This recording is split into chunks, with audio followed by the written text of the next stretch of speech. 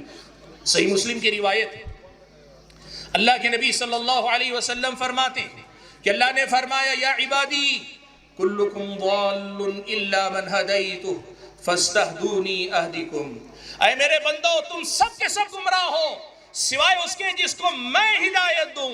اب تمہیں کرنا کیا ہے؟ تم مجھ سے ہدایت طلب کرو، میں تمہیں ہدایت دوں گا۔ اللہ کے بندو جب اللہ سے تعلق ہی نہیں ہوگا تو بندے اللہ سے ہدایت کے طلبگار کب ہوں گے؟ اور جب اللہ تعالیٰ سے ہدایت کے طلبگار نہیں ہوں گے تو پھر ان کو ضلالت اور گمراہی سے نکلنا کیسے نصیب ہوگا؟ اللہ کے بندو اس حقیقت کو سمجھا کرو کہ اللہ تعالیٰ سے تعلق پر محنت کرنا یہ اصل میں امت کی اصلاح کا مرکز اور محور ہے، اور آپ اور ہم جب تک اس بنیاد پہ محنت نہیں کریں گے بڑی تبدیلی ہم اور آپ دیکھنے میں ناکام رہیں گے۔ حاضرین گرامی قدر، آج ہم جس سماج میں جی رہے ہیں نا، یہاں دیکھیے میں لوگوں کو 3 قسموں میں بانٹ کر آپ کے سامنے رکھتا ہوں۔ یہ جو ہمارا سماج ہے اس میں بہت کم اللہ کے بندے اور بندیاں ایسی رہ گئی ہیں جو واقعی معنوں میں جن کے تعلق باللہ کو ہم کہہ سکتے ہیں وہ کمال کے درجے میں۔ اللہ کا فضل و کرم ہے، امت خیر سے خالی نہیں تھی، خیر سے کبھی خالی ہوگی بھی نہیں۔ یہ خیر امت ہے، امت کا خیر باقی رہے گا امت کے ساتھ، اور امت کا ایک طبقہ ضرور رہے گا، لیکن ان سے ہٹ کر عام لوگوں کی اگر بات کریں 3 قسم کے لوگ ہمیں ملیں گے۔ ایک قسم کے لوگ وہ جو اللہ تعالیٰ کے باغی ہیں، اللہ تعالیٰ سے ان کا کوئی رشتہ نہیں، اللہ تعالیٰ سے ان کا کوئی تعلق نہیں، یہ پہلی قسم کے لوگ ہیں۔ دوسری قسم کے لوگ وہ ہیں جن کا رشتہ بظاہر اللہ تعالیٰ سے جڑا ہوا، وہ اللہ پہ ایمان رکھتے ہیں، لیکن اپنے اور اللہ تعالیٰ کے درمیان ایسے واسطے اور وسیلے لے آئے ہیں، نام تو اللہ تعالیٰ کا ہے لیکن تعلق حقیقت میں لوگوں کا واسطوں اور وسیلوں سے آگے بڑھتا ہی نہیں ہے۔ وہ اولیاء کے نام پہ ہو،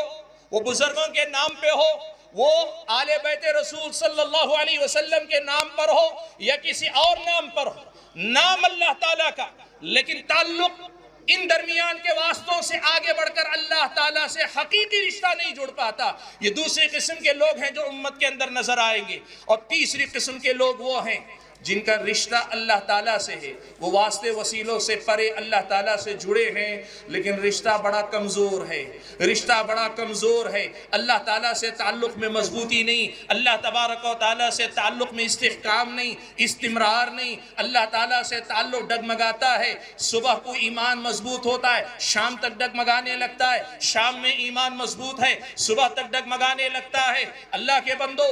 جو اللہ کے باغی ہیں انہیں یہ پیغام دینے کی کوشش کرو کہ دنیا میں اللہ تعالیٰ کی بندگی سے دور جانے سے بڑی یتیمی کوئی نہیں ہے۔ ایک یتیم بچہ جس قدر زیادہ قابل رحم حالت میں ہوتا ہے اس سے زیادہ قابل رحم حالت میں وہ انسان ہے جو اللہ کا پیدا کیا ہوا ہے لیکن اللہ تعالیٰ کی بندگی سے اس کا کوئی رشتہ نہیں ہے۔ اس سے زیادہ قابل رحم اس دنیا کے ہو جو اللہ تعالیٰ سے بغاوت کی زندگی جی رہا ہے۔ اور دوسرے قسم کے لوگ وہ ہیں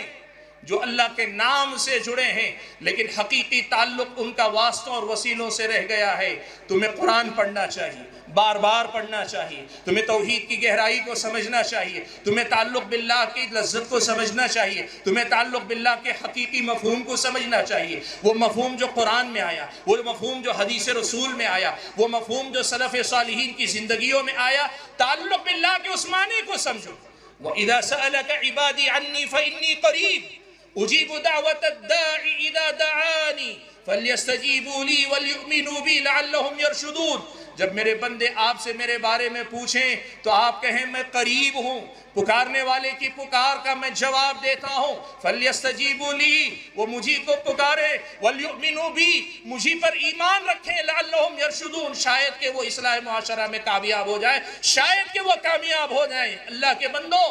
تعلق باللہ کی اس حقیقت کو سمجھو۔ اور رہے ہمارے وہ بھائی اور بہنیں جو اللہ کے فضل و کرم سے ان دونوں جرائم یا غلطیوں سے پاک ہیں لیکن اللہ سے تعلق نام کا ہے بڑا کمزور سا ہے، محبت ہے لیکن محبت کمزور ہے، ڈر ہے لیکن ڈر کے اندر خلل ہے، اللہ سے امیدیں ہیں لیکن دنیا سے بھی امیدیں جوڑ کر رکھے ہیں، بے عملی، کم عملی، گناہوں والی زندگی میں ہم اور آپ جی رہے ہیں۔ اللہ کے بندو، اللہ کی محبت کی ایک لذت ہے، اللہ سے تعلق کا ایک مزہ، اللہ سے رشتہ مضبوط کرنے کا ایک بہت ہی بڑا اس دنیا کے اندر مزہ ہے، جسے چکھنے کے لیے ہم اور آپ کو اپنے آپ پہ محنت کرنی پڑے گی۔ وقت اجازت نہیں دیتا کہ میں آپ کے سامنے تعلق باللہ کے حوالے سے بہت زیادہ باتیں کروں، لیکن آپ کے سامنے دو بنیادی حدیثیں ذکر کر دیتا ہوں۔ ان دو حدیثوں کو آپ سنو۔ پیارے نبی صلی اللہ علیہ وسلم کے پاس ایک صحابی آئے، کہنے لگے اللہ کے نبی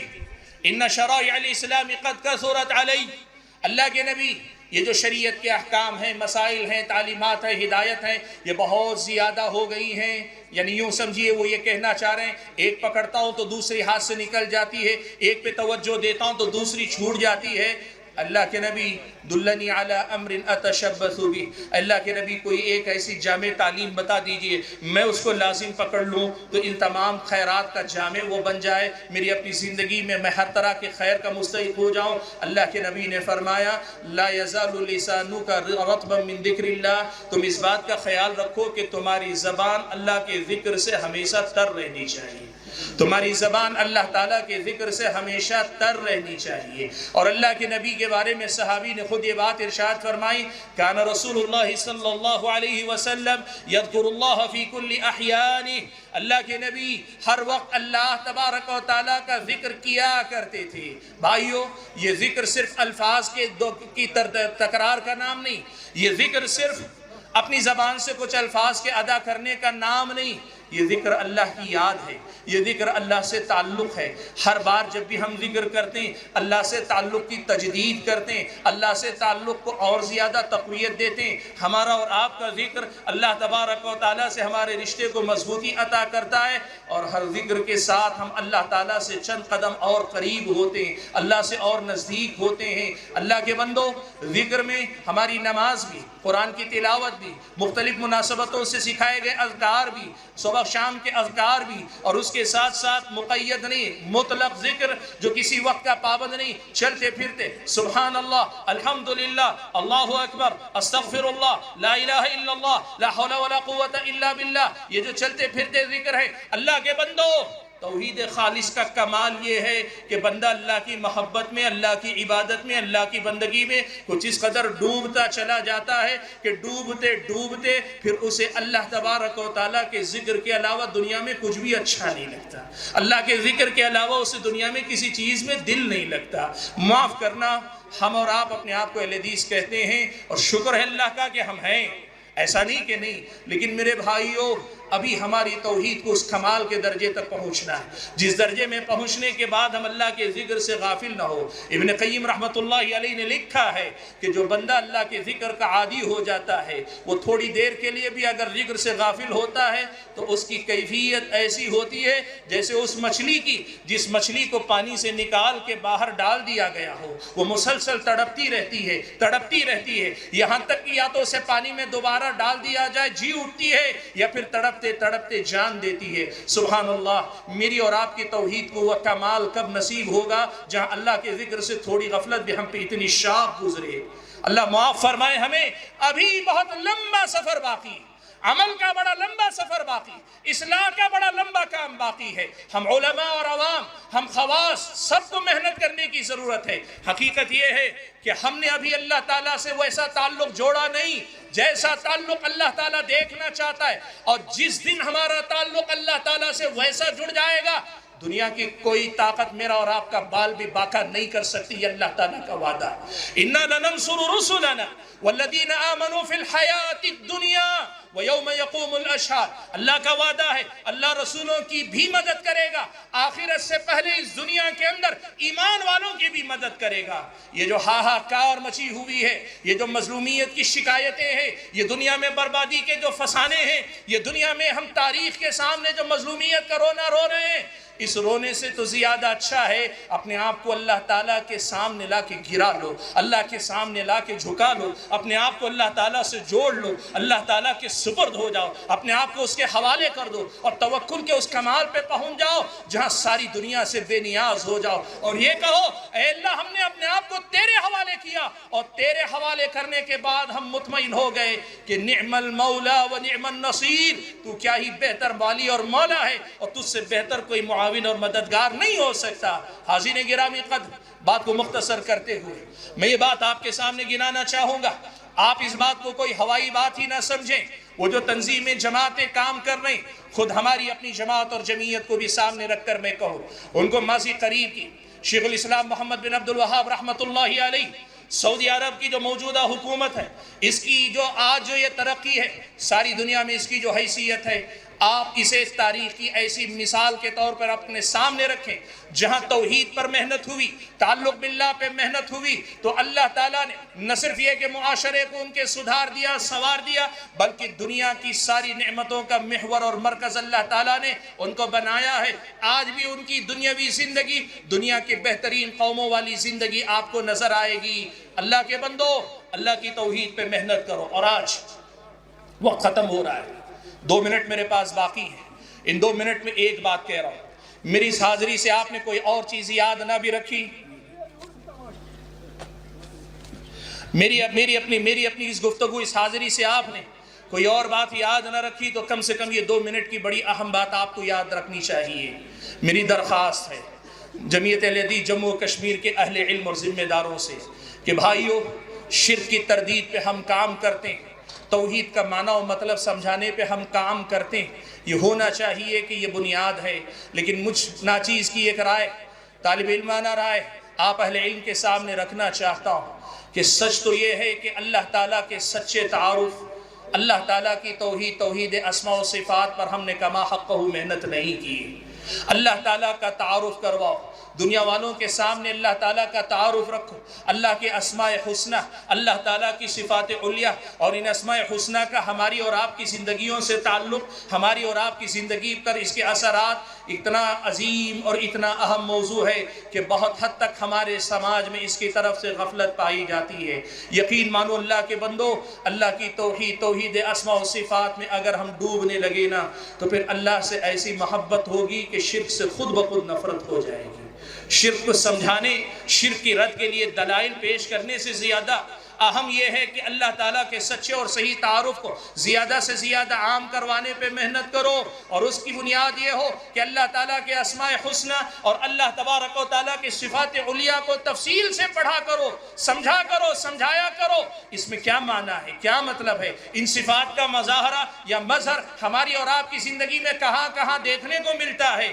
یقین کرو اسماء و صفات کی باریکیاں، وہ جو اختلافی نوعیت کے مسائل، ان سے ہٹ کر تربوی ناحیے سے اگر اس پر ہم نے محنت کی، اللہ تعالیٰ سے تعلق مضبوط کرنے میں اتنا غیر معمولی اثر اس کا آپ کو اور ہم کو دیکھنے کو ملے گا کہ یہ تجربے ہی سے سمجھ میں آ سکتا ہے۔ حاضرین گرامی، میرا اپنا وقت ختم ہوا، میں اپنی بات ختم کرتے ہوئے اللہ تبارک و تعالیٰ سے دعا کرتا ہوں کہ اللہ تعالیٰ ہم اور آپ کو صحیح معنوں میں اس سے اپنا تعلق مضبوط کرنے کی توفیق عطا فرمائے۔ توحید خالص کو اللہ تعالیٰ میری اور آپ کی زندگی کا خلاصہ اور نچوڑ بنا دے۔ قل ان صلاتی ونسکی ومحیای ومماتی للہ رب العالمین لا شریک لہ وبذالک امرت وانا اول المسلمین۔ حضرات گرامی قدر، گفتگو کے اختتام پر میں یہ بات آپ کے سامنے کہنا چاہتا ہوں انتظامیہ کی طرف سے کہ آپ حضرات شاید پہلے سے جانتے ہیں لیکن پھر بھی آپ کے علم میں یہ بات لائی جا رہی ہے کہ اگلے مہینے 9 اور 10 نومبر کو مرکزی جمعیت اہل حدیث ہند کی جانب سے دہلی کے رام لیلا میدان کے اندر ملک گیر سطح کی ایک عظیم الشان کانفرنس منعقد ہونے جا رہی ہے۔ جمعیت اہل حدیث جموں و کشمیر کی طرف سے آپ کو دعوت دی جاتی ہے کہ اگر آپ کے فرائض اور واجبات میں خلل نہ پڑتا ہو تو پھر ضرور آپ وہاں تشریف لائیں اور لا کر وہاں دیے جانے والے علم و حکمت سے خود مستفید ہوں اور واپس لوٹ کر اپنے سماج کو بھی روشن کرنے کی کوشش کریں۔ اللہ ہمیں اپنی حفظ و امان میں رکھے، کہنے اور سننے سے زیادہ عمل کرنے کی توفیق عطا فرمائے۔ میں اپنی گفتگو کے اختتام پر جمعیت اہل حدیث جموں و کشمیر کا شکریہ ادا کرتا ہوں، بالخصوص صدر جمعیت فضیلت الدکتور عبداللطیف الکندی حفظہ اللہ کا کہ آپ کی محبتیں ہیں کہ ہم معذرت نہیں کر پائے چلے آئے، لیکن اب ہم آپ کے شکر گزار ہیں کہ آپ نے اتنی بہترین سماعتیں ہمارے حوالے کی۔ ہماری یہ دعا ہے کہ اللہ تعالی ہمارے اس رشتے کو اللہ تعالیٰ کی رضا اور خوشنودی کی خاطر تا دم حیات باقی رکھے، آمین۔ وآخر دعوانا الحمدللہ رب العالمین۔